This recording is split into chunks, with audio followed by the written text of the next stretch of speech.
Lesson 27, Vowel Length.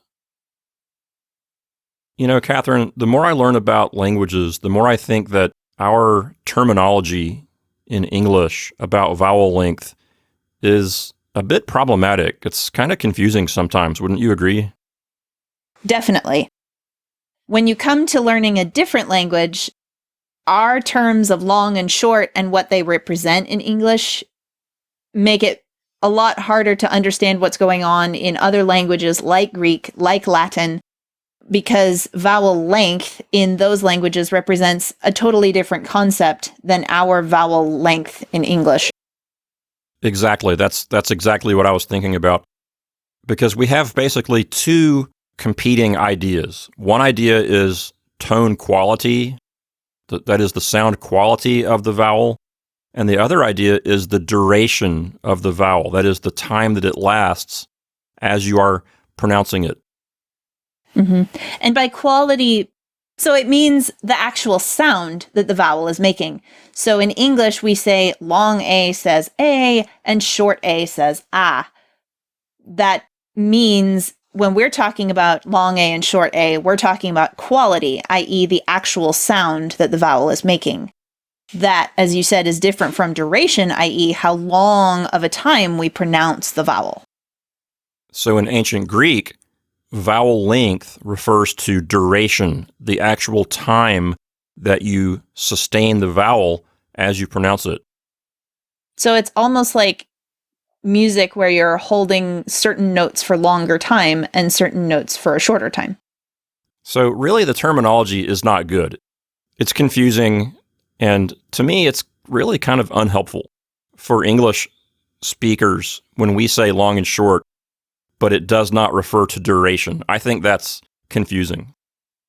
You almost have to unlearn everything as an English speaker that you learned about vowel length in order to understand vowel length in Greek.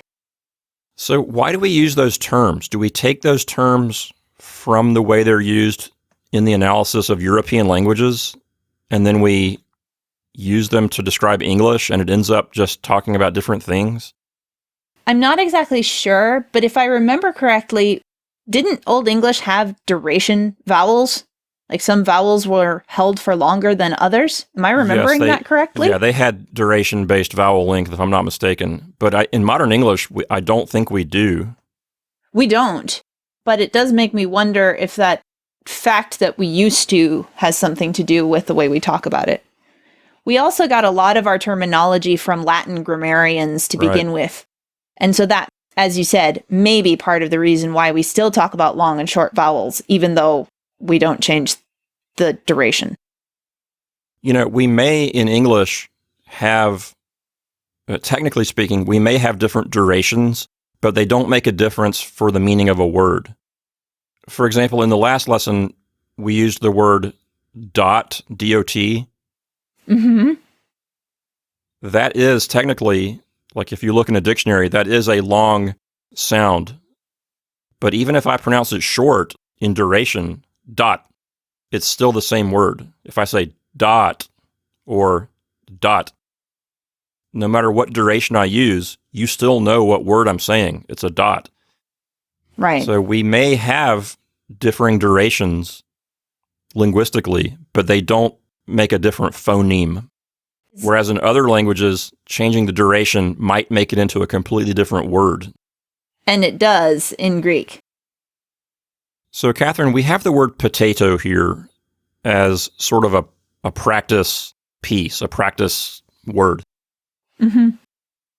And we have the letter O in this word twice, but each time it has a different sound, and not only a different sound, but a different duration. Right. Because that first O, one, it sounds like and two, it's very, very short duration. We just barely pronounce it and we move on. And then that O at the end, its quality is different. It's O, not but it's also longer in time because we say potato. Exactly. And so that first O really is what you call a reduced vowel. It goes by so quick that the quality of it changes from an O to something else altogether.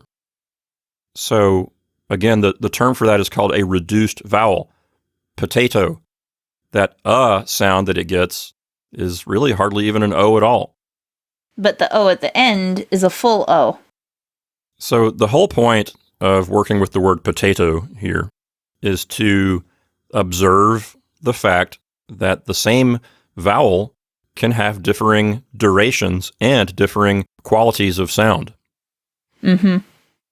And this is going to be a big deal in Greek. We're going to find vowels that can have a long duration or a short duration. Sound quality isn't going to be that big of a deal, but what is going to be a big deal is the amount of time that the vowel lasts when it's being pronounced. That is, duration.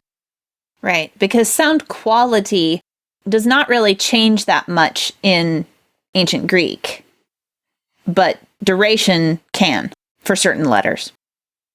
And in fact, in Greek poetry, long and short vowels are extremely important. That's what gives Greek poetry its unique sound. Right. It's less about stressed and unstressed syllables like we do in English, and more about how long you hold the vowels. Exactly. Like in Shakespeare, you don't know anything about Shakespeare, do you, Catherine? Well, he happens to be an interest of mine.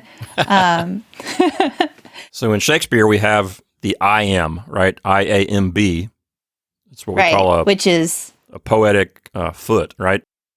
Right, and that's the unstressed stressed. But soft, what light through yonder window breaks. And I have beaten that thing to death, but we say, but soft, what light through yonder window breaks. Or the pattern of the stress is ba-ba, ba-ba, ba-ba. a horse, my kingdom for a horse. Exactly. Another I am. Another string of I ams, actually. So this illustrates a huge difference between ancient Greek and English. In an English poem, the rhythm and the meter come from unaccented and accented syllables. But in an ancient Greek poem, the rhythm or the meter comes from vowels of long duration and vowels of short duration. And in future lessons, we're actually going to talk quite a bit more about accent, what it is to accent a syllable in a language. But the basic idea we're telling you here is that vowel length in ancient Greek is a really big deal, and it's something you have to pay attention to. So in closing, we've had a long, wide-ranging talk here about vowel length, but the main big takeaway we want you to understand is that vowels can have different durations, that is, the time that they last. In English, when we talk about long and short vowels, we're mainly talking about the quality of sound, but in ancient Greek, when we talk about long and short, we're going to be talking about duration. And that's the big takeaway for this lesson, is that we're going to be training ourselves to pronounce certain vowels with short duration and other certain vowels with a longer duration.